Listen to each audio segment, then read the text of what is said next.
کہ تقدیر علم خداوندی کا نام ہے کہ کائنات میں جو کچھ ہو چکا یا جو کچھ ہو رہا ہے یا آئندہ ہوگا، اللہ تعالیٰ اپنے علم ازلی کے مطابق پہلے ہی سے لوح محفوظ میں لکھ دیا ہے۔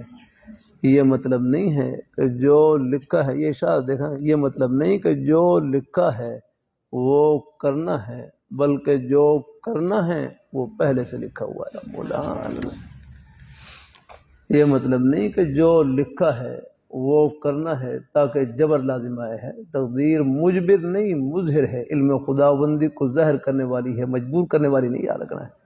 یہ مطلب نہیں کہ جو لکھا ہے وہ کرنا ہے۔ یہ ہمارے یونیورسٹی کے بچے دھوکہ کھاتے ہیں یہاں سے، یہ طلباء یہاں جو لکھا ہوا تو مجبور ہیں، بھائی کہاں سے مجبور ہیں؟ یہ مطلب نہیں کہ جو لکھا ہے وہ کرنا ہے، بلکہ جو کرنا ہے تم نے وہ پہلے سے لکھا ہوا ہے۔ الحمدللہ ہے جو اپنے ارادے اور اختیار سے تم نے کرنا ہے وہ اللہ تعالیٰ کو پہلے سے معلوم ہے، اور وہ اللہ تعالیٰ نے اپنے علم ازلی کے مطابق پہلے سے لکھ دیا۔ الحمدللہ۔